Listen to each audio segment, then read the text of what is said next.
A lo largo de este curso vamos a ver muchas técnicas de creatividad y nosotros las hemos agrupado con unas categorías que propone el experto en creatividad Michael Michalko. El primer grupo de técnicas que vamos a ver las podríamos agrupar en el principio general, mirar de otra forma.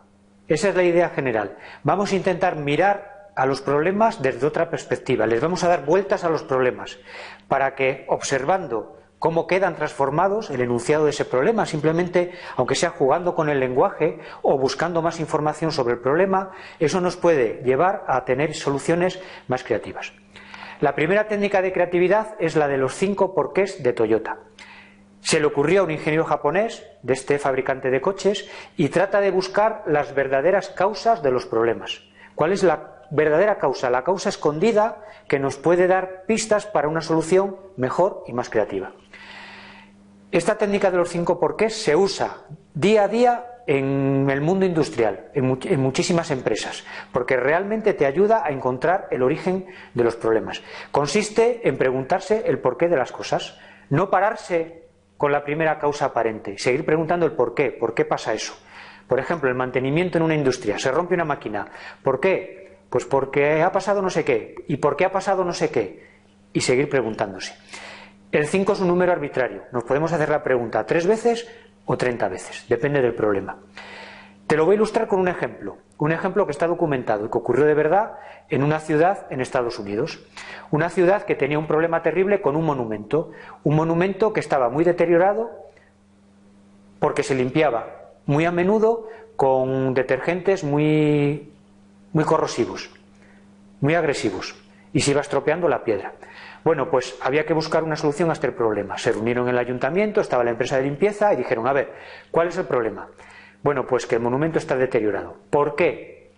Bueno, pues porque se usan agentes de limpieza muy abrasivos, corrosivos. Podríamos pararnos ahí y decir, pues ya está, la solución es buscar otros agentes de limpieza. Pero no, vamos a seguir preguntándonos el por qué. ¿Y por qué se usan estos agentes de limpieza tan abrasivos? Bueno, pues porque el monumento está realmente estropeado, porque está lleno de caca de pájaros. Podríamos parar ahí y decir, ya está, la solución es ahuyentar a los pájaros. Pero se siguieron preguntando el por qué. ¿Y por qué está lleno de pájaros? Y alguien dijo, bueno, todos los monumentos tienen pájaros, se posan las palomas, los gorriones, pero hay demasiados pájaros. ¿Y por qué hay demasiados pájaros? Pues fueron a investigar y resulta que había muchos pájaros porque el monumento estaba lleno de unas pequeñas arañas y los pájaros se alimentaban de las arañas. Un gran descubrimiento, y podían haber parado ahí y haber dicho, ya está, vamos a comprar un insecticida.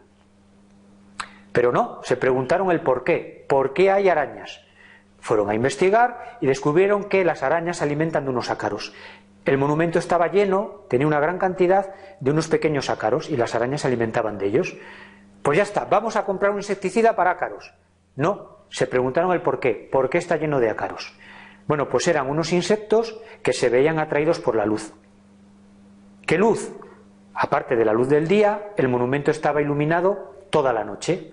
Bueno, pues retrasaron media hora el encendido de las lámparas nocturnas para que no hubiese luz durante la oscuridad, que es cuando empezaba la actividad de esos ácaros, y el problema desapareció.